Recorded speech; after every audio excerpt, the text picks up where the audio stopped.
Díomh Cordia Fáilte Rashkity Cúilín Media. Hello everyone, welcome back to another weekend preview show here on Cúilín Media with myself, Seamus Brady, Matthew Hurley and Aaron Prendergast. Liam White unfortunately can't be with us for this show, but it is, lads, our first show of 2026, and if you're watching, we're delighted to have you along with us. We'd love you to get involved in the live chat down below. Like, subscribe, all that good stuff, and get involved. Get on the team for 2026. It's going to be a big year, lads. Matthew, I'll throw over to you first. Big shout to you, obviously running the end of year awards competition. And how was your Christmas period? Yeah, I can't complain, Seamus.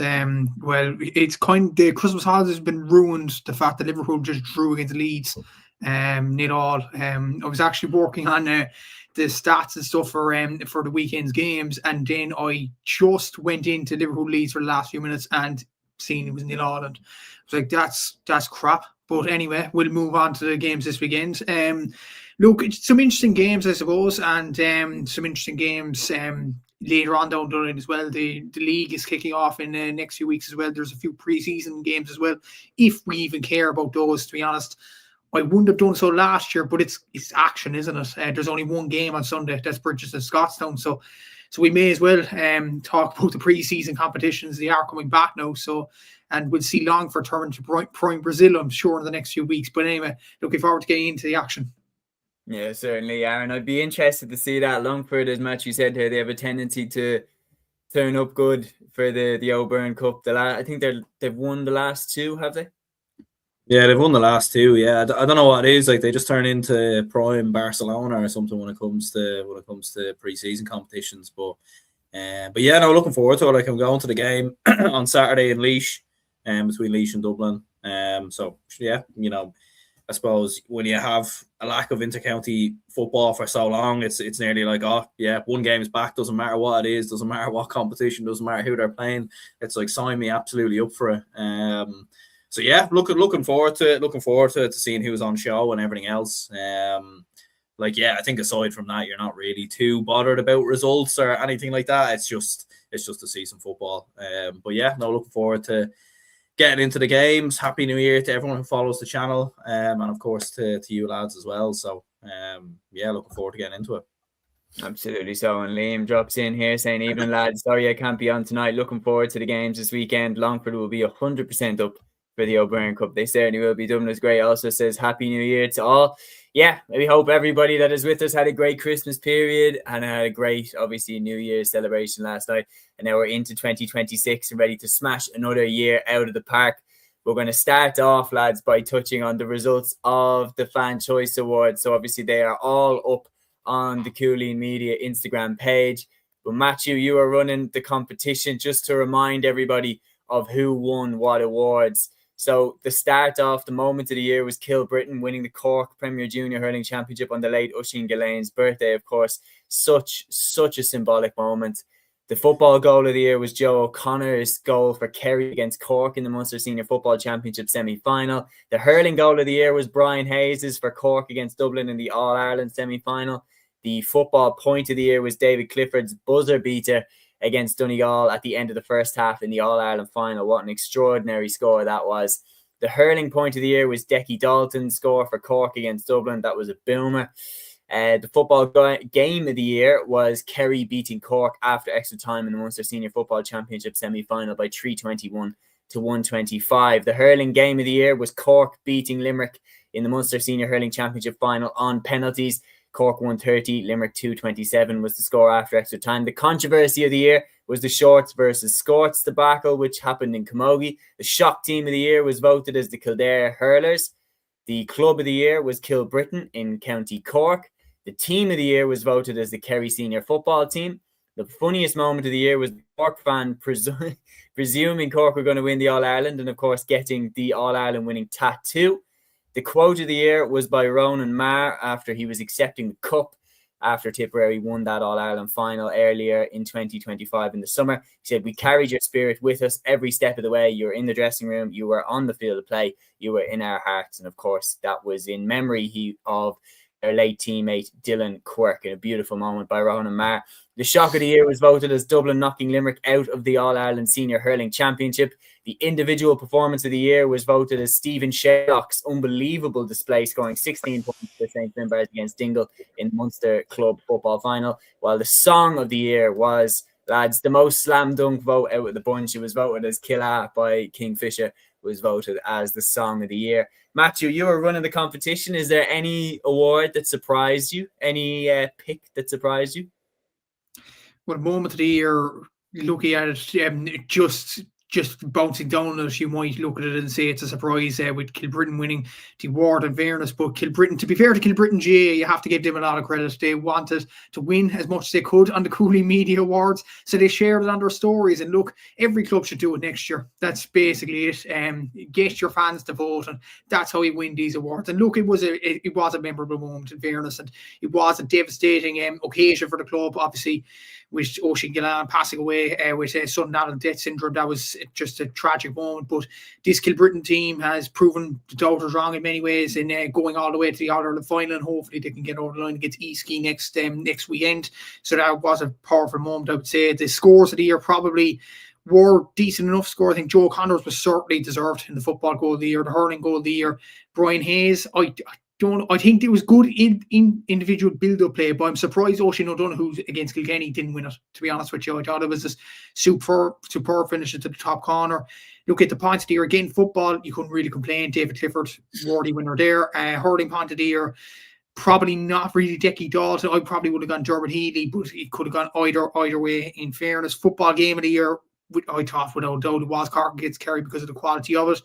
And hurling game of the year, maybe because of the drama of penalties for Cork and Limerick. I didn't think it was the best quality of game, and you could see Marty Morrison wasn't that excited in commentary in it, so I'm not sure that was the game of the year. Probably Kilkenny Tipperary, but that was probably voted. Controversy of the year, again, like the song of the year, I think this was a slam dunk as well as Scarce versus Shorts, because everybody was talking about it, even though it was Camogie, everyone was talking about it throughout the whole year.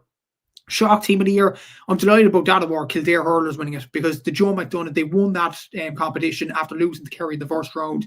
They proved the doubters wrong, and hopefully they can prove the doubters wrong next year in the Leinster Championship. It will be a challenge, but we'll see what happens with the Kildare Hurlers. Club of the year, obviously Kilbrittain, thanks to their many voters. Team of the year, Kerry footballers, I've already touched on it. I don't think they probably deserve it, but look, other people think they do, but there you go. Funniest moment, yeah, the tattoo was a worthy winner. I think Ronan Marr's a worthy winner of quote of the year. Shock of the year, of course, Dublin beating Limerick. Individual performance, you can't knock Stephen Sherlock for scoring 16 points. And the song of the year was, as you said, a slam dunk with Killa. So I would say 3 or 4 are debatable, but I think the rest of them are pretty much in line with the expected winners there. Yeah, no question there. I missed the last bit of the sentence. I think my Wi-Fi lagged for the last 5 words that you said in the sentence there. But Aaron, yourself, looking at the awards, looking at the end of the year awards, is there anything in particular that surprised you? Any way that you would have strayed from what the results were? Not too much, no. I think a lot of them are fairly spot on, to be fair. Maybe game of the year in football, I probably would have maybe edged a little bit towards Donegal Armagh in the Ulster final, or even the game I mentioned earlier on in the league of Kerry versus Derry. I probably would have maybe edged towards that. The votes did seem very Munster teams, to be fair. I know, to be fair, look, Cork or Limerick or Tipperary won the All Ireland, and you had 2 Munster teams in the final. Kerry winning the All Ireland as well. So a lot of the Munster teams did do very well, to be fair. But yeah, I probably would have gone with Donegal Armagh maybe as the game of the year. But look, obviously we did a 2-hour show a couple of days ago looking at the moment. So if you want to hear a difference of opinions, do check that out. But yeah, probably that's the main one I'd differ on.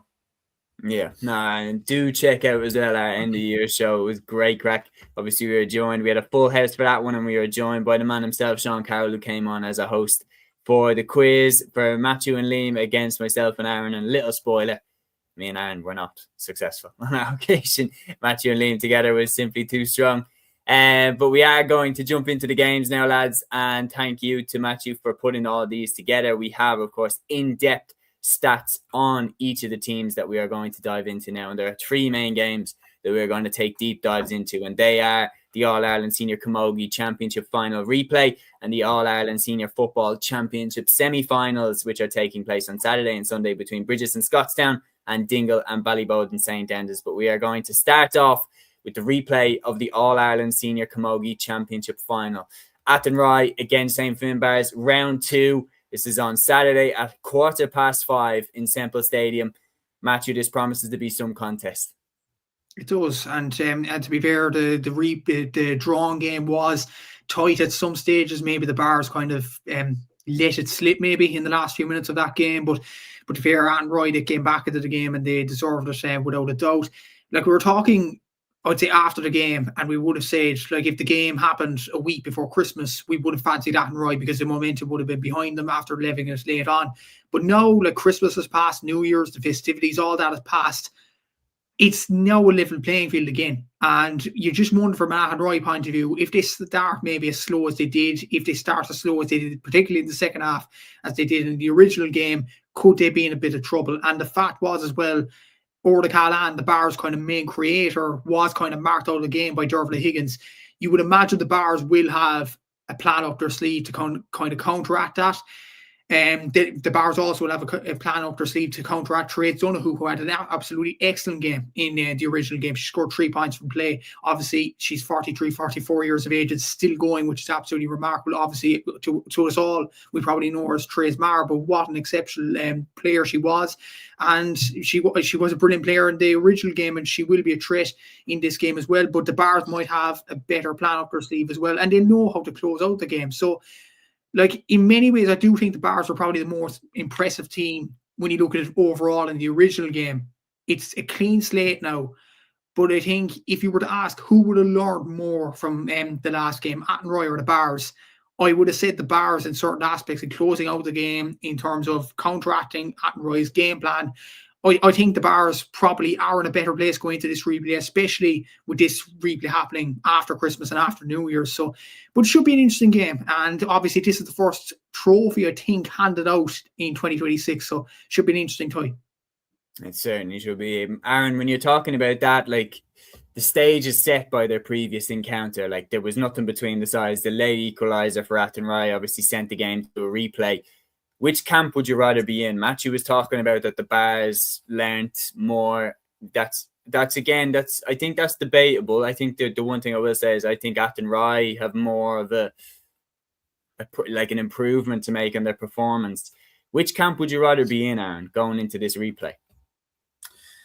It's a hard one to know. Like, I'd like to be honest, I'd nearly look at Athenry a little bit, to be honest, in the sense that, like, they probably should have been dead and buried. Like, they should have been beaten. Like, the Bars had them there, and they had a big lead on them. They had to jump at them, to jump on them towards the end of the game, and didn't put them away. And how many times have we saw in the past before where, if you don't take your chances and your opportunities, goes to a replay.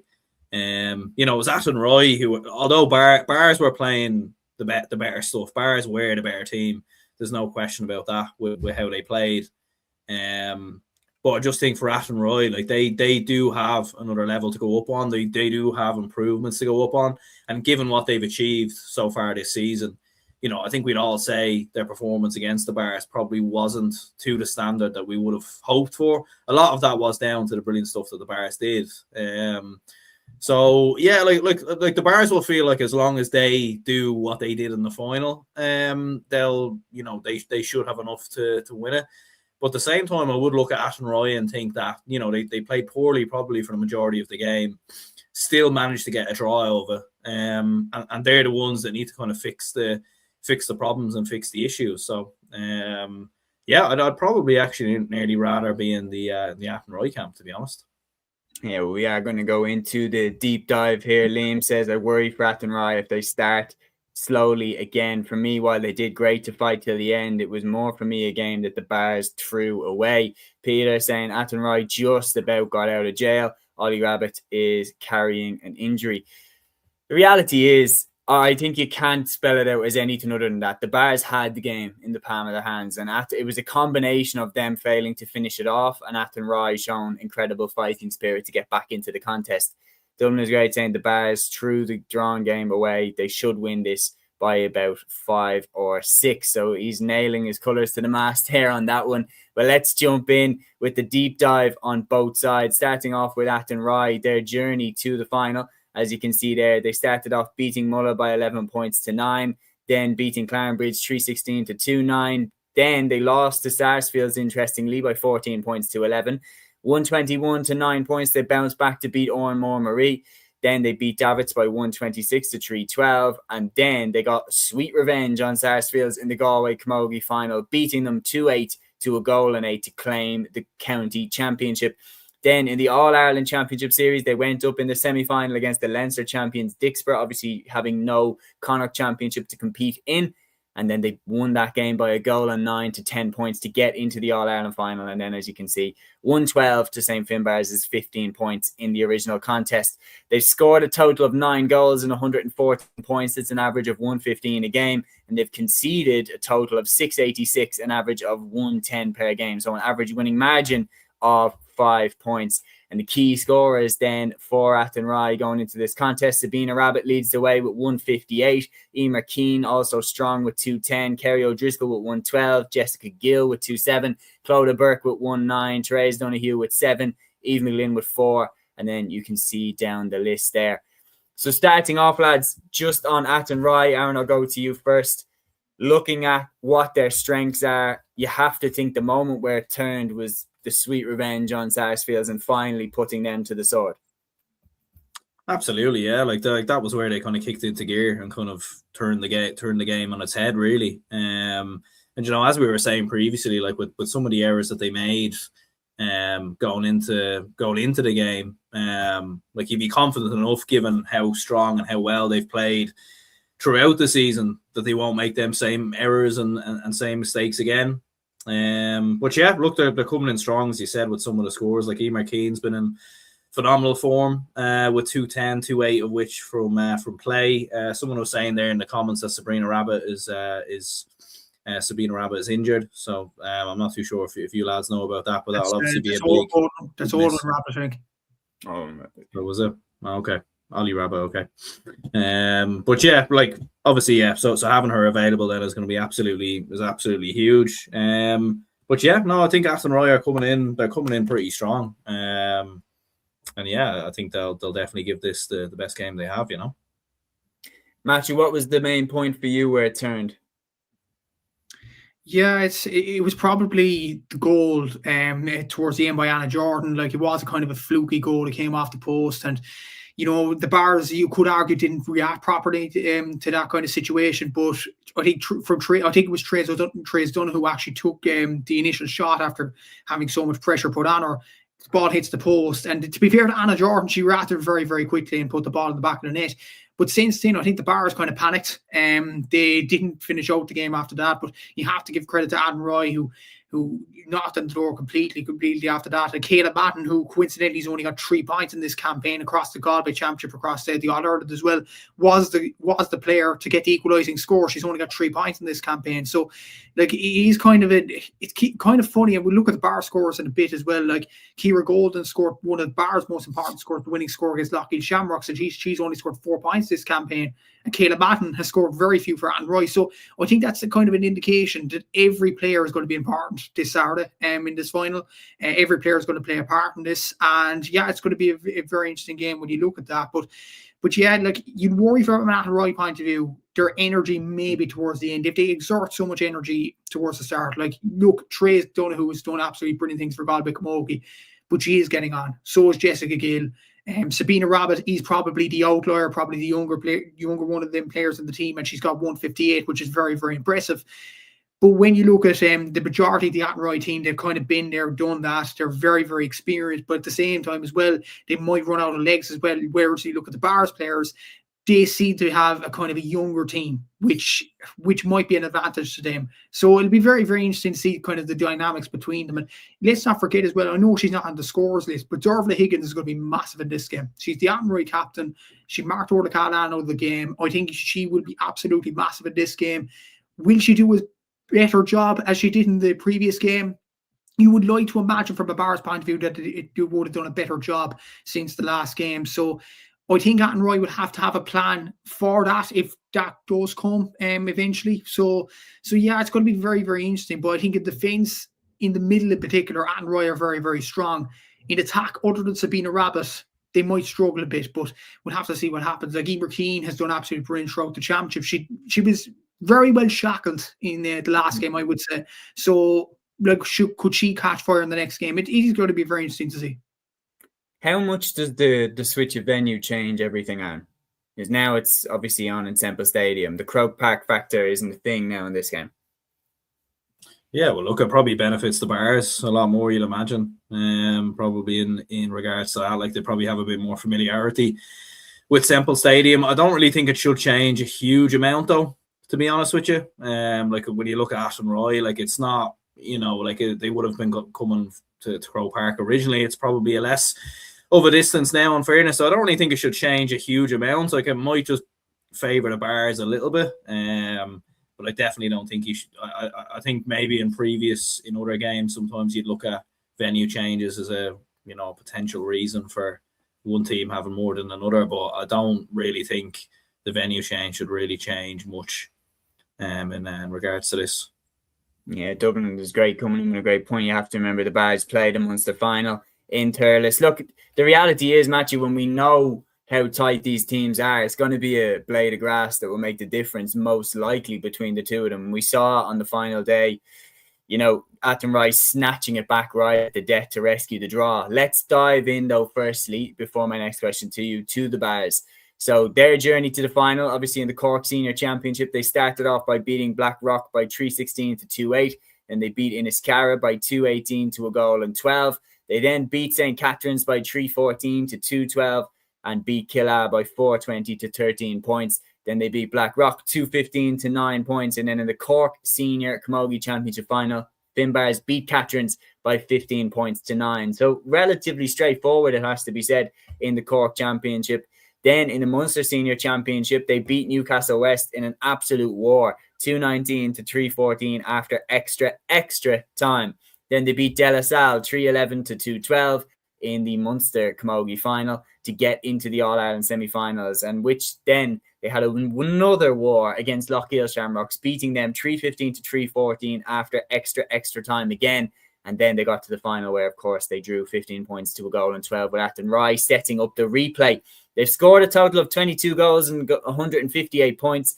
That's an average of 216 per game, and they've conceded a total of 14 goals and 115 points, an average of 113 a game. So an average winning margin of 6 points. And their key scorers, Saoirse McCartan obviously leads the way with 6 goals and 59 points, an outrageous tally. Kevin McCarthy with 236, Orla Cahalan with 618, Kate Wall with 214, Emer Hurley with 4-5, Nicole Olin with 14 points, and then you see down the rest of the list. So certainly, Matthew, your point about earlier on when you were talking about the firepower, there's no doubt the Bars' numbers jump off the page a lot more. They do, and that's including the Galway Championship with an Athenry kind of standpoint as well. To be fair, Sabina Rabbits put up a big number, 1 goal and 58 points. Saoirse McCartan does 6 goals and 59 points. That is pretty good. And to be fair, ever since she has come down to Cork, she has excelled in inter-county and in club as well. Obviously, she is a down woman, and it was kind of an interesting dynamic in the All-Ireland final. Herself and Niamh Mallon both were in the down team a couple of years ago, and they play against each other in an All-Ireland final. It was mad to think that, but ever since Saoirse has come down to Cork, she's been absolutely outstanding. You look at Kate Wall there as well, obviously a West Cork woman. We mentioned Kilbrittain earlier in the chat about the end of year awards. She's actually the Kilbrittain captain's twin, Philip. So, like, she comes from Kilbrittain originally, but she is a very, very good player as well. Orla Cahalan, obviously daughter of Niall, absolute legend of Gaelic football in Cork. Obviously brothers in Conor, Damien, Jack. So she is from an esteemed family. Emer Hurley's very, very good off the bench, I think, from a Bars point of view, and it adds that firepower. Like every time I've seen her come off the bench, she seems to score maybe a goal or a point. Like, she scored a brilliant goal against Newcastle West in the Munster semi-final. She scored a brilliant point as well in the final. Maybe could have put the ball over the bar for the last play. I think it was herself or Ella Wigton Barrett. It was one of them two. Kind of dealt with the ball, in fairness, but they probably should have put it over the bar. But look, Emer Hurley can add a whole lot off the bench, in fairness. Nicole Olden scored 3 points from play in the original game against Athenry, and Like, will she have that kind of a performance in her locker again? I'm not sure. Like, she's been brilliant throughout the whole championship. 14 points from play is very, very good. But Athenry will be a lot more tuned in on her, whereas like they were a lot more tuned in on Orla Callahan, obviously, because Orla is an inter-county player. She's one of the stars for Cork. She's one of the stars for Bars. And she was one of the main players in their win over Lockheed Shamrocks in the semi-final, and particularly the Munster final as well. So obviously, Athenry were going to keep an eye on Orla Callahan, but they will keep another eye on Nicole Olden in this game as well. And with Athenry keeping an eye on Nicole Olden because of the original final performance, does that give Orla Callahan more space on the pitch? If it does, that is serious danger for Athenry, because if you give her any sense of space, she is an absolutely excellent player and she will exploit it. And you've other players there like Ciara Golden, Elliot Wiggins, the Bars, Emma Olden, Ashley Shannon, who really have contributed well for the Bars in this campaign as well. And this has been kind of I would say a long time coming, in fairness. Like Stephanie Punch, I heard her on Off the Ball even before the original game, talked to Owen Sheehan, and she was saying that, yes, like the Bars have only won 3 Cork titles in Camogie. It's hard to believe. 2006, 2024, and 2025. So only 3 titles. They're kind of outshadowed by their men's side in hurling and football. But it is kind of a club that you would expect to have All-Ireland accolades, that you would expect to have Munster accolades. And now they're stepping up to the plate in Camogie now. And it'd be a brilliant achievement if the Bars can do it. That they'll be the only, if they do it this weekend, they'll be the only club in history to win an All-Ireland senior title in 3 different codes out of 4. So that'll be an absolutely excellent achievement. So look, there's a lot on the line for the Bars. There's a lot on the line for Athenry. It's going to be an interesting game. But the Bars, you look at the firepower that you released there, Seamus, they have serious ones. And they're not just serious firepower because of the numbers. You have inter-county quality there too, and a lot of it. Absolutely. So, well, it's that time. It's that time to make your decision, of course, Joe Rabbit, the Athenry Banish store, as Peter says here. Well, it's that time, lads. Time to nail your colours to the mat. My Wi-Fi went for a few seconds there, but I think I'm back. It's that time to nail your colours to the mat. So the All-Ireland Camogie Club Final replay, Athenry or St. Finbarrs, call it. Matthew, I'll go to you first. I'm going to say, I think the Bars, I do stick by this. I think the Bars would have learned more from the original game, because despite being so far ahead, I think the Bars have much more gears to go up on. There was a lot better performance in the Bars. Orla Callahan, if she gets a lot more space, I do think she can cause damage. And Athenry will have a few other players to think about. The likes of Nicole Olden performed very, very well in the original game, scored 3 points from play. If there's an eye on Nicole Olden, there'll be less of an eye on Orla Callahan. And I think if Orla Callahan gets space, the Bars can do damage. Kate Wall as well, if she gets space, the Bars can do damage there. Athenry, they will depend a lot on Sabina Rabbit and how she will perform in this final. It's going to be very, very tight. And I think in these tight games, Sabina needs to have a very, very good game for Athenry to pull off a result in this one. I just feel like with the quality that they have, with the history that they have, with the inter-county experience that they have in this team, I think the Bars, and the fact that they would have learned more from the original game, I do think the Bars will get over the line. I think the Bars will win this by 3 points. Very good. Aaron? Yeah, I think the Bars will win it as well. I think they do have far too much firepower. Like, even when we were looking through the scores there, like they've scored double the amount that the Athenry have scored, you know, like almost double the amount. Like they've far too much firepower. They've so many different ways that they can hurt Athenry, from the likes of Saoirse McCartan, Keevan McCarthy, or like Cahalan. Like they've so much firepower all across the board. I do think it'll be a lot, like, well, the last game was a draw. I do think it'll be a lot closer than people think in that kind of sense. I think Athenry will push them close, and there'll only be 1 or 2 points in it. And I don't think the Bars will ever have as big of a lead as they did in the last game, but I still think the Bars have, and you know, far too much firepower, and they'll win it by 1. I'm actually going to go the other way. I think Athenry are going to do it. I think when you look at their journey to the final, beating Sarsfields, beating Dixborough, beating the last 2 clubs to win the All-Ireland, and the position that they were in, Finbarrs had them on the ropes and failed to finish them off. And yeah, that's partly due to Finbarrs not closing the game out, but it's also partly due to Athenry's fighting spirit and the leadership from the likes of Therese Donoghue. So I think in a really, really tough battle, I could see Athenry shading it the same way they shaded it against the likes of Stars, the likes of Dixborough. Sabina Rabbit will be key. She'll need to have an unbelievable game, but I think she will. And I think in a tight game, I think they might shade it by a point. So I'm going with Athenry. But only time will tell. We'll see what happens. But yeah, that's the Camogie final. Peter nailing his colours to the mast says the Bars by 5. I might regret that pick because I do think that the Bars have the capability to run up a big tally. I do think when you look at the forwards, I do think that I could see a world where Finbarrs actually run away with it. And I couldn't see that on the Athenry side. I don't think that they have the same firepower, but I think they're very, very solid. And I think that's why I'm going with them. And next up, we are going to move on now to the All-Ireland Senior Football semi-finals. And we're going to start off with the clash on Sunday. And what a game this promises to be. St. Brigid's of Roscommon and Connacht going up against Scotstown of Monaghan. And finally, the Ulster champions for the first time since 1989. They clash in the All-Ireland semi-final on Sunday at 3 p.m. at Breffni Park. Aaron, this one has a cracker written all over it. Yeah, absolutely, it should be. And I think the great thing about the All-Ireland Club Football Championship is that it does feel quite wide open between all 4 teams. Like, I think you could make a case at this moment in time for any team to potentially go and win it. And I think the same applies here as well with these 2 teams. You know, like, you know, if one of you lads said Brigid's or Scotstown, and I went the other way, like, you know, you could make arguments either way. But yeah, it's going to be interesting. Like, I think Scotstown have got all the like flair and the attacking kind of talent. I think Brigid's probably more so have the know-how and the physicality around the park. I think system-wise they're probably set up a little bit better as well. And yeah, like, I think Ben O'Carroll's going to be the big one for them. Brian Stack maybe as well. And then for Scotstown, how do you curtail the influence of Rory Beggins? You know, when he's scoring 11 points the last day. I remember that because it was a quiz question. So yeah, they've got a huge amount of firepower across the board. Conor McCarthy as well.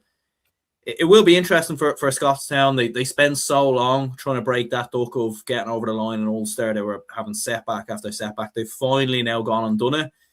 So it'll be interesting to see, can they now go and take that step further and potentially win an All-Ireland, because they definitely have the ability there. I don't think anyone's ever sort of said Scotstown don't have the players. I think it's been more the mental aspect of their game where they've kind of let themselves down on big occasions. So yeah, I'm hugely looking forward to this.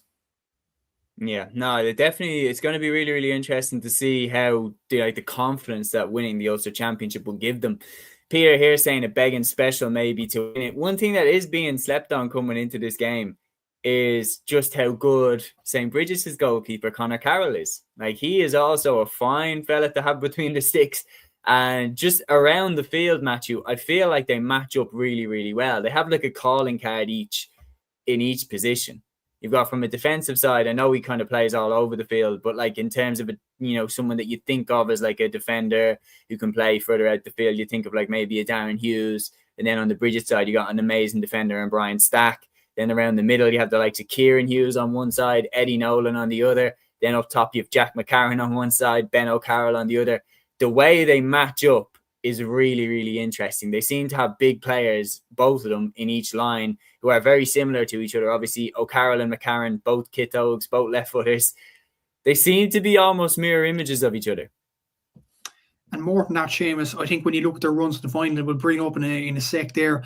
Like, Scotstown have been in extra time in 3 out of the last 4 games. And when you look at the Monaghan final, that went to extra time against Inniskeen Grattans. When you look at the Roscommon final, that went to a replay against Bodger Pierce's. So both teams have had draws after normal time in their respective finals. Both sides have blips in their group stages. St. Brigid's losing to Michael Glavies, and Scotstown losing to Carduff as well, and drawing against Clontibbert as well. So both sides have had the slip-ups there. They've had the wake-up calls. Both sides have had difficult provincial finals. Mike Cullen really tested Brigid's in so many ways in the Connacht final. Kilcoo obviously did against Scotstown. So both sides have similarities there, and you look at the similarities in terms of personnel, the goalkeepers, the midfielders, the defenders, the attackers as well. Bobby Nugent is another one to mention for Brigid. I'm a real fan of him. He's their top scorer this season, I think, with around 32 points, which is very, very impressive from him. And he's, in a way, shining out Ben O'Carroll in this club championship so far, which is a very, very hard thing to do, obviously. The one thing, and Aaron did touch on this, the one thing I do think Bridges have over Scotstown is the know-how and the ability to close out games. I've mentioned Scotstown have gone to extra time in 3 out of the last 4 games. I would think the last 2 games in particular, from a Scotstown point of view, yes, winning Ulster was brilliant for them.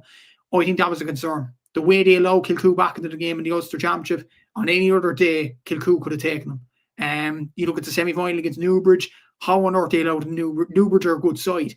How on earth did they allow them back into the game when they were so far clear ahead in that game? And you just worry from a Scotstown point of view, can they get it away with it for a 3rd time in a row? I'm not sure. If it's a tight game going down the home stretch, I'd fancy Bridges just for that reason in itself, because I don't think Scotstown could repeat the trick once again. And obviously Bridges did that against Mike Cullen. Yes, and if anything, they were behind for most of the game against Mike Cullen, and then they dragged it back. They found a way to win after Rory Fallon got that goal in the kind of final. So I think that could well be the difference between the two sides, the know-how and the ability to close out games. And I think Bridges have excelled in that more than Scotstown have this year. Yeah, it's a very, very good point. And we're going to now jump into the deep dive section on both teams, starting off with Scotstown. Their journey to this semi-final, obviously you see in the Monaghan Senior Football Championship, they started off with a high-scoring draw against Clontibbert, 122 apiece. Then they beat Trua 19 points to 17, hammered Cromartin 6-18 to 3-10. Then they lost to Corduff 117 to 18 points, bounced back by beating Latin 123 to 11 points. They beat Clontibbert then in the semi-final 215 to 112 before beating Inniskeen 22 points to 17 after extra time in the Monaghan Senior Football Final. Then into the Ulster Championship, they beat Nave Cunnell of Donegal by 216 to 16 points. They then beat Sean O'Leary Newbridge of Derry by 4 points to 2 on penalties, after finishing 220 apiece after extra time. And then, of course, they beat Kilcoo in the Ulster final to claim their first provincial title since 1989. They won that game 19 points to 16 after extra time. They've scored a total of 14 goals and 192 points. That's an average of 120 a game, and conceded a total of 8 goals and 158 points, an average of 115 per game. So an average winning margin of 5 points. While the scorers, Jack McCarron leads away with 136, but look who's right on his heels. The goalkeeper, Rory Beggan, extraordinary stuff, 37 points from him. Max Maguire is up there in 3rd with 25 points. Tommy Mallon with 119. Matty Maguire with 116. Michal McCarville with 210. Shane Carey with 111. And you see down the list as well. Shout to Darren Murray, who's got 3 goals for himself. But then you see a wide spread of scorers for Scotstown as well. Aaron, one thing that Matthew pointed out really, really well is the miles on the clock, in a sense, for Scotstown in terms of like just how many times they've already had to go to the well with extra times and everything like that. Whereas Bridges' route here has been a little bit more straightforward. Could that have an impact in this game, especially if it goes down to the wire, which we anticipate that it will? It could do, yeah, because it shows their resilience, really, doesn't it? The fact that they were able to dig themselves through. Like, even when you're looking through the Monaghan Football Championship, like the results at the start, like the draw the opening day against Clontibbert, like barely getting over the line against Trua, only 2 points in that. Fair enough, they beat Cromartin kind of fairly comfortable. But then like losing to Corduff as well. So yeah, like it does show the resilience. It shows the strength. It shows the character. And look, they have a huge amount of experience across the board. Like, they've players who've been there and done it time and time again with Monaghan, and played in big games, played in the biggest of them all. So they have the experience there. They have the firepower. So it could stand to them. But at the same time, like, Bridget's have shown plenty of that as well. Like coming through the replay in the Roscommon football final. And I remember being on this show, and a lot of people were backing Porrick Pierces to win the replay, and Bridget's were able to kind of overturn that. So like they've kind of had those moments as well. But yeah, it just seems like Scotstown as well, like even with players like Tommy Mallon and Max Maguire and lads like this who are chipping away. And obviously with the regular lads who we always speak about, McCarthy, Beggan, and so on. Like, so yeah, no, I think Scotstown have proven themselves in terms of being able to get over the line this year. Whether it hasn't always been comfortable, that's what you would say about champions, is that they find a way to win. and maybe they can do that again on Sunday. Yeah, I'd almost argue that they're like winning in spite of themselves. It's like they're almost trying to trip each other up, especially in the Newbridge encounter, Matthew. That's the main one that jumps out for me as being one where I was thinking, like, how on earth have they managed to put themselves in this situation? But they still then found a way to get through. And to be honest, like, there's a part of me that is very much rooting for Scotstown, the way that they play, the footballers that they have, players like Darren Hughes. Like, how could you not admire Darren Hughes? How could you not want Darren Hughes to go and win the ultimate prize? And then their manager, David McCaig, as well. I had the pleasure of meeting him one of the days out with TG4, just an absolute gent. And, like, again, I'd be delighted for him personally if Scotstown were to go on and do it. But their opponents, Brigid, will take some beating. Their route to the semi-final, starting off in the Roscommon Championship, they made light work of Elphin in round 1, beating them by 221 to 1-5. And the same thing with Western Gales, 323 to 15 points. But then they lost to Michael Glavies, 113 to 11 points. They responded to the setback by beating Roscommon Gales 118 to 17, then beat Clonagh Gales 16 points to 11. In the Roscommon final, the first day out was a draw against Pádraig Pearses, 115 apiece. But in the replay, Brigid put Pearses to the sword, 116 to 112. Then in the Connacht Senior Football Championship, they beat Ballina Stephenites of Mayo by 121 to 38. And then in the Connacht final itself, they beat Moycullen of Galway by 116 to 114 to claim the provincial title. They've scored a total of 10 goals and 157 points. That's an average of 118 a game, and conceded a total of 9 goals and 100 points. That's an average of 111 per game. And their key scorers then, Bobby Nugent, as Matthew said there, leads the way with 32 points. Ben O'Carroll hot on his heels with 128. Connor Hand with 16 points and Eddie Nolan with 3-7. Shane Cannan with 15 points. Also huge contributors as well. Kieran Sugu with 112 and Paul McGrath with 12. Rory Fallon and Brian Derwin with 1-9 apiece also deserve a shout. And then you see down the list there, again, Brigid's have a wide array of scorers. Matthew, what game was it? Similar question to the Athenry one. What game was it for Brigid's that you think was their toughest test? The one that has asked the most of them up until this point? It's a tight one between Pádraig Pearse's game, the original game, and the Moycullen Connacht final. I do think Moycullen probably had more in them in the Connacht final, so I had to go for the Brigid game. I think that really tested their mettle in so many ways. They could have lost it at certain stages of the game. They got over the line eventually. I think they were very, very impressive in doing that. In a way, though, you could argue the Michael Glavies game kind of changed their season because it kind of made them wake up a bit. I know they lost the game and it was a group game and it was only deciding quarterfinal placings, but we've seen so many teams across the club championship and so many, maybe as you might call them, big dogs, slip up in a group stage game, and then the next day the confidence just isn't there, and they start to slip up even more. Like, I think, for example, down in Cork, Castlehaven, big favourites against Newcestown. They lost the game against Newcestown, and then they fell apart in the quarterfinal against the Bars. Normally, when a shock defeat hits a team like that, sometimes they could fall apart in the next game.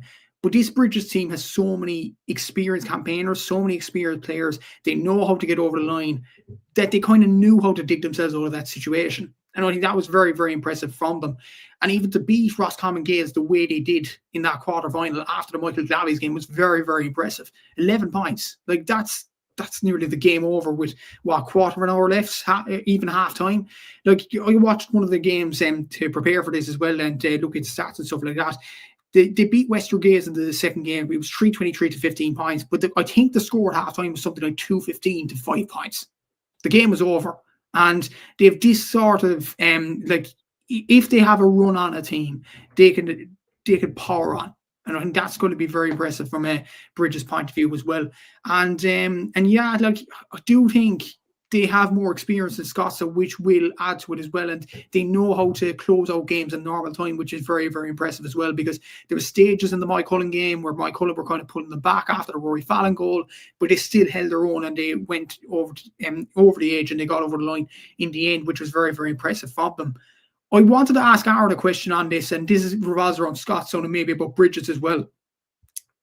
For Scotstown, being involved in 3 extra times and 4 times, yes, it does show that they have resolved, but at the same time, 2 games in particular against Newbridge and Kilcoo, the game should have been put to bed a long time ago. and Scotstown didn't do. Kilcoo only scored, what was it, 2 points in the first half, and Scotstown didn't put them away. Would that be a concern in your opinion for Scotstown when you look at the way Brigid have put away teams on their run? It definitely would be, yeah. It absolutely is. Like if you're not putting teams away, and you're looking at it from that angle, then absolutely, yeah, it is a concern. In regards to that, I think ultimately though they still have gotten over the line. Do you know what I mean? They've still gone down the other end, although it hasn't been pretty, although it hasn't been perfect. They've still popped up and got big points in big moments, and it's probably down to the sheer quality of the team that they have, that they've been able to dig themselves out in these moments. There is only so much you can get away with that. Like it's rare you see a team win an All-Ireland that way, where it's just every game is a basket case, and that's where you would say where they could potentially get caught. And that's why I probably wouldn't think that Scotstown can go all the way and win the All-Ireland. But I still think they probably have a little bit more firepower than Brigid's, in my opinion, to just see themselves through. But it definitely is a concern, yeah, because look, we've saw with Brigid's as well in the past, like even in the final a couple of years ago, like they don't back down, like they will keep going. And even against like if Scotstown have a 7-8 point lead, like it's going to give Brigid's are always going to be there, you know, and it'll be in the back of their heads, and I'm sure it'll be trained into them by management that, you know, like if a lead gets too big, you're always still going to be in it. You're always still going to have a chance. And for Scotstown as well, like when the going gets tough as well, you know, they probably fall back into that pattern again of here we go again. So yeah, definitely does make an impact. There's no doubt about it. There is the positive side of building the resilience, but you know, there is only so much you can get away with that, I suppose. It is really interesting to look at, like, are they almost addicted to that? Like in a way that even in a situation then where they're ahead, they always somehow end up in a battle that goes right down to the wire. Gavin O'Reilly and Shane coming in with some good comments here. Gavin saying Brigid's got the job done in Connacht. They were solid, but they would have to improve defensively and on their kickouts in order to win the big prize. As a Rossi, that Michael Glavies was the equivalent to when Meath bet Kerry and kicked them up the arse. Matthew just said that as I was typing. Gavin says, if I feel like the quality in Ulster is harder, I feel like the quality in Ulster is harder than Connacht when looking at this. Moycullen were solid, but Ballina were meh. Kilcoo and Newbridge just seem to have more fight overall. I would agree with that. I think it's more difficult to come through Ulster than it is to come through Connacht. And I think there's a reason why, you know, God, what am I saying? But there's a reason why, like, Kilcoo have won the All-Ireland out of Ulster very recently. Waddy Graham's Glen have won the All-Ireland out of Ulster very recently. They tend to have teams that are always in the final competing or one of the favourites and everything like that. And every year since we've been doing the pod, at the start of the club championship, you're looking north for a serious contender as well. You're looking at the Kilcoos, the Glens, and now the Scotstowns. So it's going to be very, very interesting to see how it goes. Shane down here, Dangan Kush and Brigid's to just about get over the line. So nailing his colours to the mast there. But of course, now it is that time. Aaron, if you want to throw it to myself. No, actually, Matthew, I'll give this one to you. Matthew, if you want to throw it to myself and Aaron, tell us to call it on what we think between Scotstown and Brigid's for this one. So both sides have tested themselves in many ways in the Ulster Championship and the Connacht Championship throughout the way.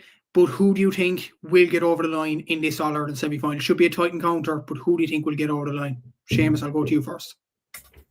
It's very well put.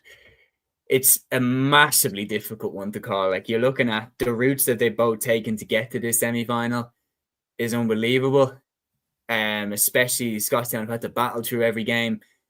I'm going to shade this one to Scotstown. I just think you have to pay respect to the victories that they've had over the likes of Kilcoo, over the likes of Newbridge. I think they've earned their crust now. Like, you have to shade it to them when you're looking at the form that Rory Beggin's in, the form that Jack McCarran's in, players like Darren Hughes, Kieran Hughes, everything like that. This game will be a battle. Like, there's no question about it. It's going to go down to the wire. And Scotstown have a proven track record of getting over the line now this year when the game goes down to the wire. They did it against Kilcoo, did it against Newbridge. They did it in their own county final against Inniskeen. They have a proven track record of it. And I think in the dying moments there, they have the clutch players like Rory Beggin, like Jack McCarran, to make the difference, to make the 1.2 point difference that it's going to take. Brigid's are sensational, but I'm going to shade it to Scotstown. Aaron? Yeah, I'm going to go with Scotstown as well. I think they just have a little bit more firepower overall. I think they've got more around the middle, far more on attack, as we said, with Jack McCarron, Conor McCarthy, Max Power as well. So I think they're going to be far too much. They're going to be far too strong. And yeah, I'll go with Scotstown to come through it. This might be the part where we all agree on the prediction. This isn't the case, though. I'm going Brigid. Simply because I feel like Seamus is saying there Scotstown have a track record of getting over the line, and they have the experience of getting over the line. I go to the other side. I think this Brigid's team, they've got over the line in all their semi-finals. This club has won an All-Ireland title as well. They got over the line against Castlehaven a few years ago, and that was a tricky game down in Thurles. And I think that experience will count a lot for them. With Scotstown, they have fantastic players. I think Rory Beggan will be a massive player. But at the same time, if Brigid's play smart, and I'm talking about play smart, if they don't concede frees outside the 2-point zone, and if they don't concede frees outside the 2-point zone, and particularly in a central area, and I think Brigid will have copped onto that. Look at Rory Beggan's record. Look at the scores there. I think Scotstown will be in a bit of bother there. And I think Graham Souness said this, and switching over to other sports now, but I've seen Graham Souness say this about Tottenham Hotspur reaching the Champions League final in 2019. You can't keep getting over the line when scraping wins in the last few minutes or getting through extra time. I think this Scotstown team have done this in the last few games, and I feel like Brigid's have got over the line with, professionalism, if that's kind of a word. So I feel like Brigid's have the experience to get over the line, and I feel like Brigid's will get to the All-Ireland final in the next few weeks. Yeah, I do want to say there as well, lads. Max McGuire is what I meant to say. I think all the Christmas beer and the turkey and everything has gone to my it's gone to my head there. So yeah, we'll just move over that one. What have I missed? I'm so confused. I think I said Max Power or something like that, and then I was like, as soon as I said it, I was like, no, that's completely wrong. Yeah. No, I thought you were just saying like they're at maximum power. That's genuinely what I thought you were saying. I thought you were like Scotstown are at maximum power. I was like, I'd never heard you say that before, but we'll go with it. The comments are divided on this as well. Dublin is great, says Brigid's to win by 1 after extra time. Peter says we'll go to extra time. Cue the drama, begging to nail it with a 2-pointer. And Gavin O'Reilly saying the West is away. Roscommon double. I'm going to go with Brigid's and Strokestown to win at the weekend. All of them I could see happening. Like all of that I could see happening. I could see Beggan nailing a 2-pointer to win it. I could see Brigid's winning it after extra time. The one thing that seems to be a common denominator is a lot of people think it's going to go to extra time. But we'll see how it all unfolds on Sunday at 3 p.m. And that game is, of course, live on TG Caher. Now, the other semi-final, this one is also going to be a barn burner. Dingle against Ballyboden St. Enda Saturday at 3:15 in Porky Queeve. And this one is also live on TG Caher. Matthew, it's in your home county. What are you expecting from this one? First of all, to answer any questions in the comments, put up their hands. Am I going to the game? No, I'm not. I'm not watching a Kerry and Dublin team playing Parky Keeve. You kidding? No. Yeah, that's fair. Anyway, we'll move on to the game. Look, I think this is a semi-final that probably has the underdogs in terms of the All-Ireland. I think Scotstown and Brigid, a lot of people will point towards them as the All-Ireland favourites.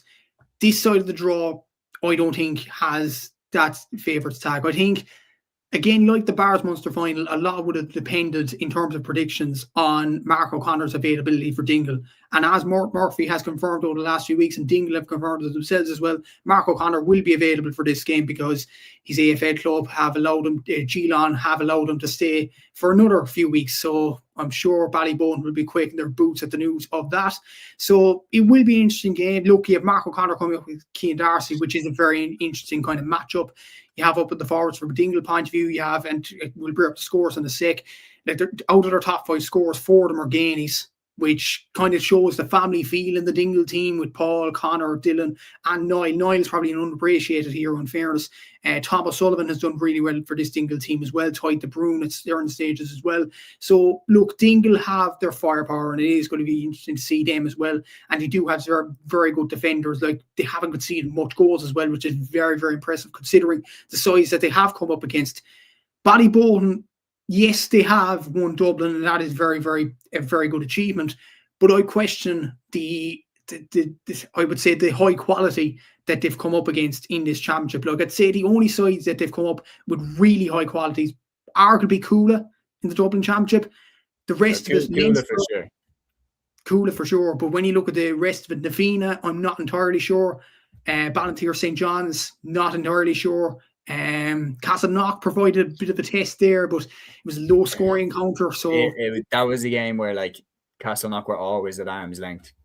Do you know what I mean? Like, you never bought for a second that Castleknock were going to win, and it was like slightly disappointing this year, Aaron. I'm sure you'll agree that the gap between the Cúilín, Kilmacud, Nafina, Bowden, the gap between the semi-finalists and the rest seemed way bigger this year than it has in previous years. 100%, yeah. And it does feel like that gap's ever so much growing, kind of year on year. Like, especially when Ballyboden are able to get lads from other counties. Nafina obviously do the same. Same applies with Kilmacud Crokes. Like, there's no, we're not signaling out one club in particular. It is the way of the Dublin Club Championship that a lot of these teams are able to bring in players from other counties, like with Ballyboden having Cian Darcy, with Nafina having Keelan Sexton, Crokes having Shane Walsh, just to name a few. Like, there's a few others obviously within the ranks there as well. It is an interesting perspective. Like, Cúilín last year, a lot of people said the same thing about them. They haven't been tested and everything else. I know RD St. Mary's pushed them a little bit closer in the Leinster final, but a lot of people were saying, the standard of opposition that they came up against and everything else, the same thing has been labelled Kilmacud Crokes as well. Like, I think the Dublin Club Football Championship is a lot stronger than people give credit for. Like, even teams like Castleknock, Nafina, these kind of teams. If Nafina were in Leinster, I think they'd win it as well. Do you know what I mean? I think if Castleknock were in Leinster, they'd probably win it as well too. Do you know what I mean? Like, I think, now maybe it depends obviously who's in Leinster year on year. Like, the Leinster of this year, I think they win. So yeah, like, I think Ballyboden are coming in strong. But yeah, to answer your question, yeah, like, the Dublin Championship is something they do hopefully need to address in the coming years.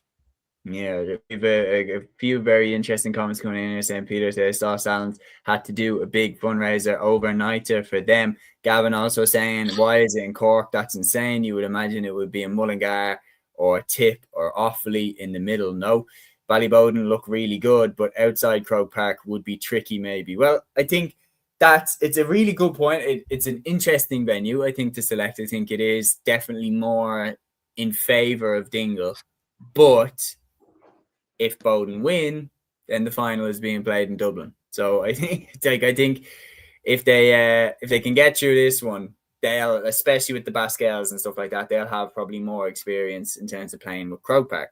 So it'll be very, very interesting to see how it goes. But let's jump into the deep dives on both teams. So we'll start off with Dingle. So their route to the semi-final in the Kerry Senior Football Championship. Obviously, this was the county championship. They beat Nagrail by 219 to 113, then West Kerry by 116 to 13 points, then Mid Kerry by 116 to 16 points, and then they beat Austin Stacks in the final, 213 to a goal and 12. Then in the Munster Senior Football Championship, they hammered Mungret St. Paul's 215 to 2 points, and then of course the cracking clash in the Munster final where they beat St. Finbarrs 118 to 20 points with that late free by Conor Gainey, the 2-pointer, which sent them into the All-Ireland semi-final and won them their first ever Munster Senior Football Championship. They've scored 9 goals and 97 points so far. That's an average of 215 a game. And they've conceded 2 goals and 76 points. That's an average of 14 points per game. So an average winning margin of 7 points. Their scorers then, Paul Gainey, no surprise, leads the way with 421. Conor Gainey with 316. Dylan Gainey with 18 points. Thomas Sullivan with 110. Niall Gainey with 11 points. And then you see down the list. So with Dingle, there's no question about it. There's one thing, Matthew, that I think you cannot overstate when you're assessing Dingle versus Ballyboden is there is an element of serious fortune that Dingle are here. And with Boden, that isn't the case. Since the two of them got into the provincial championships, Boden hammered everyone in their way. Dingle, that free could have easily been different. And then maybe St. Finbarrs are here. Or maybe Conor Gainey misses that free and the Bars are here. Is that something that will play on the Dingle mind? Do you think they'll feel like the underdogs coming into this clash? If anything, I do feel like Dingle will come into this as favourites because they've got tested. Because I feel like any Kildare fans, correct me if I'm wrong now, but I feel like the Bars are a better team than Athenry. And I feel like the Bars are a better team than Scotstown, Liam Mellows. And I feel like the Bars are a better team than Tullamore as well. Agreed. So I don't think that kind of plays into it. That game could have gone either way because it was an instant classic. Like the Bars are a good team as well. Like it's two very good teams going at it at the same time as well. My kind of thing with Dingle, look at their journey to the final. I've been very impressed with this, looking at the stats and more than anything as well. In 6 games, they've only conceded 2 goals. They conceded a goal against the Gale and they conceded a goal against Austin Stacks. And even when I was thinking back at the Bars game in the Munster final, I don't think they conceded a goal chance, never mind a goal in that game. So I feel like their defence is going to be very, very tight on the Ballyboden team in many ways. And you look at the Ballyboden journey to the final, like they've scored a goal in every game in their championship other than the Castleknock game. I think if they are going to get a goal in this game, it's going to be very, very hard to come by. Because this Dingle team seem very, very set in their defensive ways. They seem a very good, an organised group there. They seem very good at midfield with Mark O'Connor. They were challenged all the way against that Bars team. In the first half, it went a bit awry around midfield with Ian Maguire and Brian Hayes getting out the top of that Dingle midfield containing Mark O'Connor. But as the game went on, Dingle started to get more confidence in midfield and they started to win more ball. That would have tested them a long way. And I know Cian Darcy's in the middle for Ballyboden, and that's a very, very big test as well, as big a test as the likes of Ian Maguire and Brian Hayes. But I feel like that would have road tested Dingle, and they'll be ready for this game against Ballyboden. It'd be a question from a Ballyboden point of view as well. Who do you put on Paul Gainey? Who do you put on Dylan Gainey? Conor Gainey? Like, there's a lot of threats there from a Dingle point of view. And again, you look at Ballyboden's run to the final. They've only kept 3 clean sheets. One against St. Vincent's, who, what I've been hearing from you lads, St. Vincent's are way off in Dublin. Would I be right in saying that? They were way off it this year. And you look at the other 2 clean sheets, Castletown, Liam Mellows and Tullamore, who, let's be honest, are way off in terms of Leinsters. I feel like Dingle have the capabilities of hitting the net.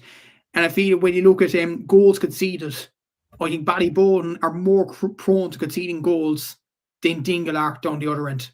And that could be a key facet in the game, as well as midfield. Like, I think the saying goes, you win midfield, you win the battle. I think Mark O'Connor, has the potential to override Cian Darcy. I really think so. I think he's an absolutely excellent midfielder. And that game against the Bars would have road tested him in so many ways. And the game against Austin Sachs, where you had Joe O'Connor and Ben Murphy around the middle of the park. Like, Ben Murphy's an AFL player. Like, that's an AFL to be player, let's just say. Joe O'Connor, other than David Clifford, Footballer of the Year. Like, this is the sort of talent that Dingle have come up against. So I feel like that, in a way, Seamus, I think that could be an advantage to Dingle, that they come up against the Bars, they've come up against Austin Stacks. And let's be honest, Mid-Kerry as well. Mid-Kerry are not a bad team either. They're a very, very well-resounding team as well. So I do think that would have tested Dingle all the way. And I'd be more worried about Ballyboden getting untested, if that's the way. Yeah, no, it's interesting looking at it when you're talking about how kind of casual observers would look at this game. If you're looking at the scores that Boden have put up, if you're looking at how easily they've won those games, they seem to be coming in like a train. And it did feel like, look, it was amazing, but you can't say that it was anything other than a smash and grab at the end from Dingle with the late free. And then the minute it goes over, the game's done. Like, so I think it's a nice combination for Dingle because you're right, they've been a lot more through the fire than Boden have. That one game against Cúilín that Ballyboden have, that was their game where I thought they look good. They look really, really good. But apart from that, the Dublin final against Nafina was relatively straightforward. And then in the Leinster Championship, they have just kicked it into cruise control. And it will be difficult, Aaron, because they are going to get a huge battle off Dingle. Dingle are not going to take a back step at all. And before I throw it over to you, let's look at Ballyboden and their route to the semi-finals. So starting off with the Dublin Championship, bear in mind, they beat Na Fianna in the final of the Dublin Championship 116-112. They actually faced them in the opening round. And as you can see there, they beat them 4-23-3-9. They then beat Ballantyre 4-18-114 and beat Vincent's 216-12 points to top their group, 3 wins out of 3, and 3 easy wins at that. Then in poor conditions, they held Castleknock at arm's length, 11 points to 1-5. They then beat Cúilín in what was a thrilling Dublin semi-final. I was there for this. It was brilliant. They won that game 3-21-222. Then they beat Na Fianna in the pouring rain in the Dublin final, 116-112. Then in the Leinster Championship, they have, as we said, been relatively untested. They beat Castletown Liam Mellows 216-13 points, beat Tullamore 219-10 points, and beat Athy 218 to a goal and 14. They've scored a total of 20 goals and 158 points. That's an average of 218 per game. And they've conceded a total of 9 goals and 111 points. That's an average of 112 per game. So an average winning margin of 9 points. It's not bad at all. Their top scorer is Dara Sweeney, leads the way. He's been the leading light up front for them, 659 to his name. Ryan O'Dwyer has been superb as well, 327 to his name. Colin Basquel with 323, Ross McGarry with 119, and then you see down the list Ryan Basquel with 18, Cian Darcy with 17, and then down the list it goes. And again, another impressive spread of scores. But Aaron, obviously, we've been paying a lot of attention to Bowden the entire way through. What's been your take on them? What have you made of them this year? Yeah, well, they've been brilliant. They've been absolutely outstanding, and look, that's a reflection of the score lines. The only game really where they have been tested, you would say, is that game versus Cúilín. And what's mad about that game is the only time they actually led in that game was literally the last kick of the ball, literally right at the end, which is kind of mad when you when you think about it. They were behind in that game and they came back. So at least they do have that game to kind of stand to them in terms of being behind. They were behind against the All-Ireland champions, and they had to really, really kind of dig deep and turn it around, and they were able to do that. It definitely is a concern, all right, because Dingle do have tremendous amount of firepower, and defensively as well. They have been quite strong in terms of conceding goals. It will be interesting though, because like Ballyboden, as you said, like they've scored 20 goals in 9 games, averaging over two goals per game. So it will be interesting to see. Obviously the standard, the levels that they'll be playing against Dingle will go up significantly in comparison to what they were playing, obviously, in Leinster. So that's going to be interesting to see as well. But they've tremendous firepower from Colin Basquel to Ross McGarry, Ryan O'Dwyer, who we mentioned previously. But it's even been players like Alex Gavin, I think, has had a really strong year. I think Peter Healy's been very good as well. He scored an excellent 2-pointer in the Dublin final versus Na Fianna. So they've been going very strong. It is one of them. There is obviously that unknown of, because of the fact they haven't been tested, Dingle could come out very, very strong and be 5-6 points up. It could take Ballyboden 15 to 20, 30 minutes to potentially get going. And obviously, Seamus, we've saw it in the past as well with Ballyboden, where they can sometimes flatter to deceive a little bit, where they can have that game where they just don't turn up whatsoever. It hasn't happened so far this year, and you're hoping maybe that's a thing of the past from a Ballyboden perspective. But yeah, it is going to be interesting to see who does tackle the Gainies as well. You're even looking at it there. Do they put someone like a Cathal Flaherty on them? You've got Shane Clayton, who I think has been very good in a full back as well. Peter Healy at wing back. So the matchups are definitely going to be very interesting. And as Matthew says as well, the battle between Mark O'Connor and Cian Darcy could go a long way to deciding who wins this.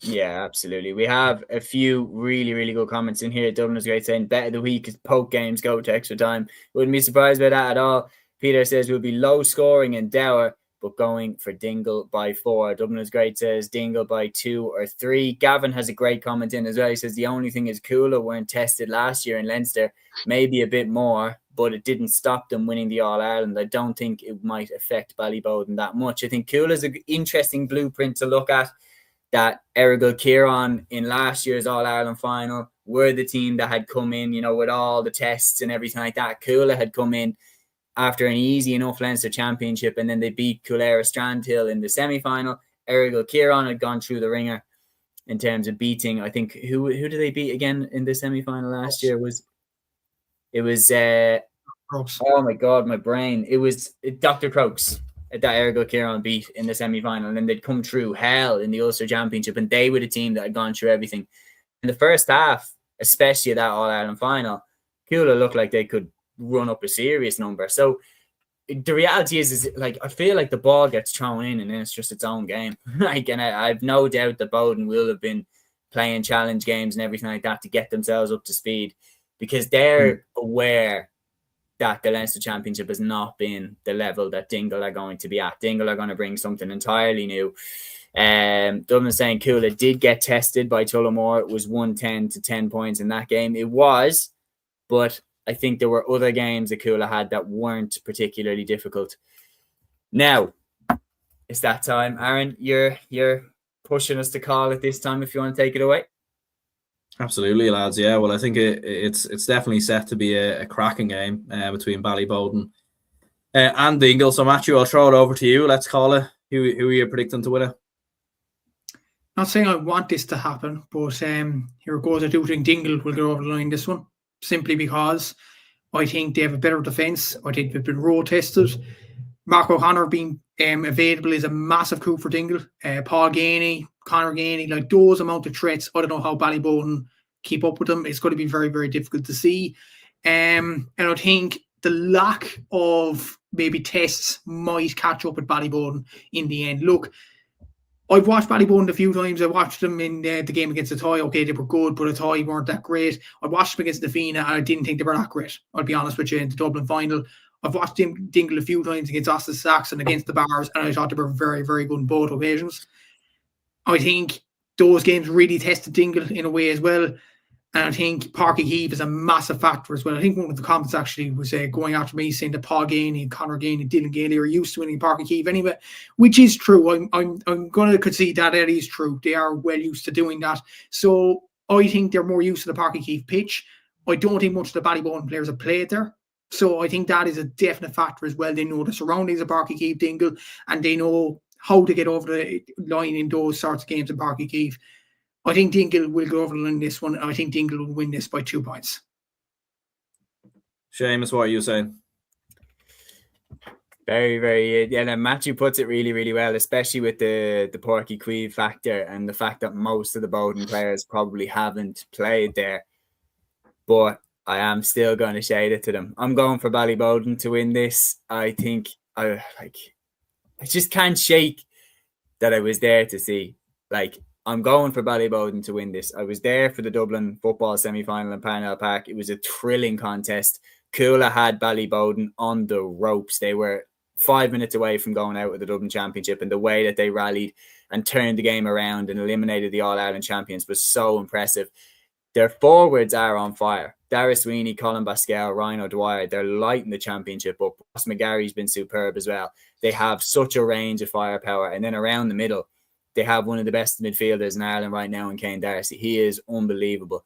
And at the back, they have the likes of Shane Clayton, Brian Bobbitt, Alex Gavin, who's superb as well, driving forward from the half-back line. They're strong all over the field. And I feel like in a game like this, you need squad depth. You need and Bowden have that in spades. I think it's going to be extremely tight.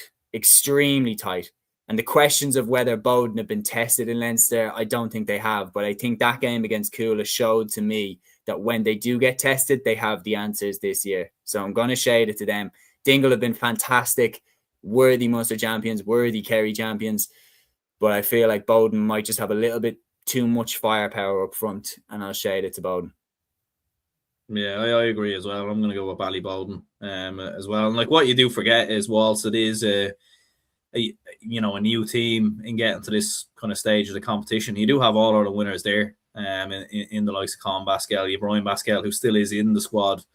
You do have players who have been there and done it. You have people around Ballyboden St. Enda's who've been there and done it in terms of the All-Ireland. You have coaches, you have preparation and everything else that goes into it. So, I think Ballyboden St. Enda's will be a lot stronger. I think Dingle do have a tremendous amount of forward power in terms of their attacking players, in terms of the gainies and everything else. But I think defensively they are weaker than what Ballyboden are. And I think Ballyboden can exploit that. And I know they've only conceded 2 goals, but I still think Ballyboden can get them and hurt them in that area. So, yeah, I'll go with Ballyboden by 2 points. It's going to be fascinating, isn't it? Like, we've got some serious games this weekend. Gavin's saying I might go with Ballyboden just about. I don't want to be disrespectful to Dingle, but I think Finbarrs would have won this game. They looked class in the Munster final. I think Stephen Sherlock would have torn this game up for the Bars if he was in it. And it would have been very interesting to see how that would have played out. Just to give a big shout as well before we wrap up, the intermediate football semi-finals take place this Saturday at 1:15. On Gaeltacht take on Salins in Porky Queeve. And in the other tie, Scotstown face Glenullen at 12:30 in Ballyshannon.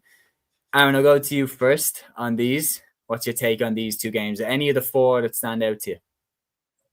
Yeah, look, well, I know Gavin, who often tunes into the channel, there is a big Scotstown man, so we'll go for Scotstown to come through there. I know Paddy Bradley is involved with Glenullen. I think Owen Bradley's still playing with them as well, so they do have some very good players.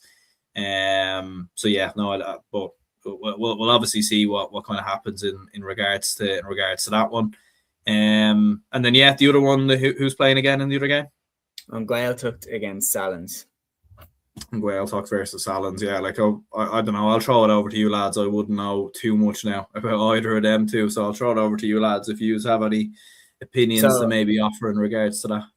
It was Salins. Salins obviously are from Kildare, and then they're coming up against on Gaeltacht. I think on Gaeltacht they're favourites in this game. You look at some of the players that they have. Brino Bjuglik has had the year of his life. He's been absolutely sensational for them. And then on top of that, they have Aidan Brannock, Aidan Walsh, obviously transferred over from his core club, and he's been doing really, really well as well. I've been impressed with on Gaeltacht so far in the highlights that I've caught and the clips that I've seen. I haven't got to watch a full game of them yet, so I couldn't say it with 100% chest that they're going to win. But if I was pushed on it, I'd probably I'd go on Gaeltacht and Scotstown. Matthew, what are you thinking? Yeah, I'd go for on Gaeltacht and Scotstown as well. Like on Gaeltacht, you mentioned Nero Begley and obviously the Cork man himself and Aidan Walsh. Like, they have had fantastic seasons. They beat Fossa in the Kerry final. That's very impressive. Obviously, Fossa have David Clifford in their ranks. I'm not sure the Pod Clifford playing that game. I'm not entirely sure of that off the top of my head, but that was a very difficult game against Fossa, and they got over the line in it. And against Athenry, they were very, very comfortable in that final. So I'd say on Gaeltacht will win that game. Look, Salins have some very, very good players as well. The likes of Luke Killian, the likes of Colm Dalton, who would have been Kildare under 20 teams down through the years. So they will be providing a test, but I think Gaeltacht are very, very strong. And the position that they are in Kerry, I think it's the 10th best club in Kerry. That's very, very impressive. So I think Gaeltacht will get over the line there. The other semi-final, Scotstown, I think looks stronger than Glenullen in fairness. Like, Glenullen, look, they do have some decent players, but probably aging. The likes of Paddy and Owen Bradley, like, they are aging players of 39, 40 years of age. I don't think that will be enough to get them over the line. And when you look at Scotstown, their star man is at the other end of the spectrum, Shane McGinley. You know, that Roscommon player that scored the belter of a goal this Tyrone. He's in this Scotstown team. He's a very, very talented player. So I would fancy Scotstown, as well as that they won the Roscommon Championship in senior level a few years ago. So, like, you'd have to be favourites for the intermediate if you managed to do that in the last few years. I think on Gaeltacht, Scotstown will be an interesting final if it does come to that next weekend. I think it's on Gaeltacht, Scotstown will win it. I think Salins have more of a chance to beat on Gaeltacht than Glenullen do against Scotstown, but we will see. Yeah, there's no doubt about it. Gavin here with a good point says Insanity, it's in Donegal. Fermanagh or Tyrone would have been in the middle of Scotstown and the Derry team, who actually close. Antrim as well. I don't want to sound like Jimmy, but I don't get it. And then Shane here saying all 3 Kerry teams to progress, in my opinion. We are going to dive down to the Junior Championship. Then we're going to talk about the Junior Football Championship semi-finals.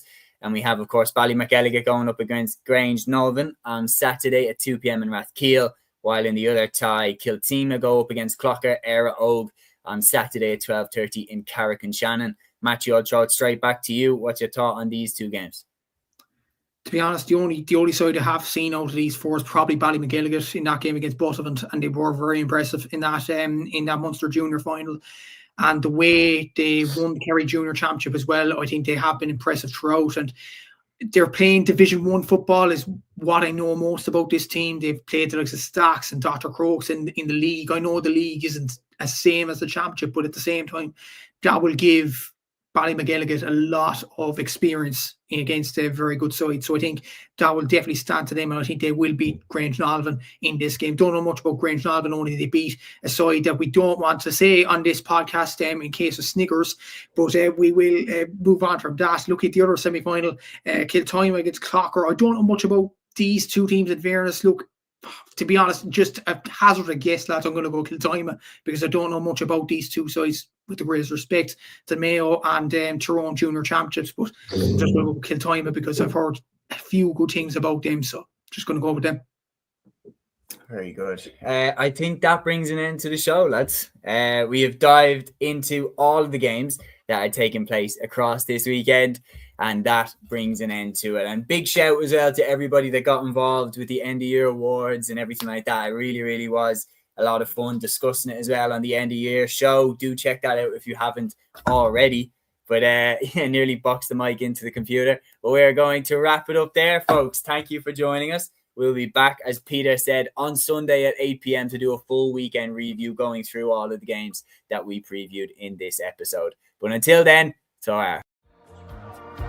Follow your instinct, baby. Follow your instinct.